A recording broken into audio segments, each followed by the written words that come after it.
తిరుమల లడ్డు కల్తీ వ్యవహారంలో ఏదైతే ఇప్పటికే నలుగురిని రిమాండ్కి ఇచ్చినటువంటి పరిస్థితి, ఆ నలుగురిని కూడా సిట్టు బృందం ఏదైతే విచారణకు కస్టడీ కోరడంతో నలుగురిని సిట్టు కస్టడీకి ఇచ్చినటువంటి పరిస్థితి. వారంతా కూడా 5 రోజుల పాటు సిట్టు బృందం వారిని విచారించింది. అయితే ఇవాళ ఏదైతే 5 రోజులు ముగిసిన తరుణంలో వీరందరినీ కూడా ఏదైతే తిరిగి కోర్టుకు హాజరుపరుస్తున్నటువంటి పరిస్థితి. ఏదైతే ఇవాళతో ఈ 5 రోజులు గడువు ముగిసింది కాబట్టి సిట్టు బృందం ఈ నలుగురిని పూర్తిగా ఏదైతే విచారణ చేపట్టినటువంటి సిట్టు బృందం తర్వాత కోర్టుకు ఇవాళ సబ్మిట్ చేసి తిరిగి ఏదైతే ఈ యొక్క విచారణ నేపథ్యంలో తిరిగి మళ్ళీ ఏదైతే విచారణకు పిటిషన్ దాఖలు చేయనట్టుగా అయితే ప్రాథమికంగా మనకు అందుతున్నటువంటి సమాచారం. అయితే ఇప్పటికే నలుగురి దగ్గర ఏదైతే సిట్టు బృందం కొన్నటువంటి వివరాలు తెలుసుకున్నటువంటి ఆధారాలతో అనేక పేర్లు బయట వచ్చినట్టుగా కూడా ప్రాథమికంగా మనకు అందుతున్నటువంటి సమాచారం. అయితే వీరి వెనక ఎవరెవరు ఈ యొక్క కల్తీ వ్యవహారానికి పాల్గొన్నారు, ఎవరెవరైతే అటు టీటీడీలో కావచ్చు ఇటు డైరీకి సంబంధించి కావచ్చు ఎటువంటి అధికారులు ఇందులో పాల్గొన్నారో మరి కొన్ని పేర్లు చేర్చేటువంటి అవకాశం కూడా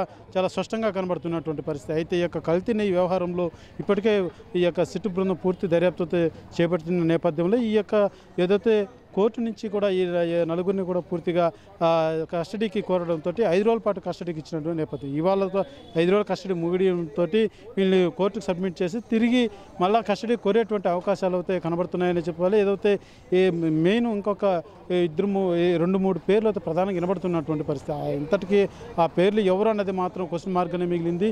అటు టీటీడీ ఎంప్లాయీస్ కూడా ఈ యొక్క కల్తీ వ్యవహారంలో ఉన్నట్టుగా కూడా ప్రాథమిక విచారణలో బయటపడినటువంటి తెలుస్తుంది. అయితే వీళ్ళు నలుగురు కూడా ఈ జరిగినటువంటి 5 రోజులు ఎంక్వైరీలో సరిగా ఇద్దరు పూర్తిగా స్పందించలేదు, సరైనటువంటి రెస్పాండ్ ఇవ్వలేదన్నది కూడా సిట్టు బృందం ప్రాథమికంగా మనకు తెలియజేస్తున్నటువంటి పరిస్థితి. ఏదైతే ఇద్దరు మాత్రమే పూర్తిగా ఏదైతే మాకు సంబంధించినటువంటి మేము అడిగినటువంటి ఎంక్వైరీకి ఒకరిద్దరు మాత్రమే సహకరించారు, ఇంకిద్దరు పూర్తిగా సహకరించలేదంటూ కూడా సిట్ అధికారులు తెలియజేసినట్టుగా కూడా మనకు అందుతున్నటువంటి సమాచారం. అయితే ఈ యొక్క పూర్తి 5 రోజుల కస్టడీలో ఎటువంటి ఆధారాలు లభించాయి, ఎవరి పేర్లు బయట రాబోతున్నాయన్నది మాత్రం ఒక క్వశ్చన్ మార్క్గానే చెప్పాలి. అయితే ఈ యొక్క కల్తీ వ్యవహారంలో ప్రధానంగా ఎవరి పేరు తెర మీద రాబోతుందో అనేసి మాత్రం అటు చర్చనీయాంశంగానే మారిందని చెప్పాలి.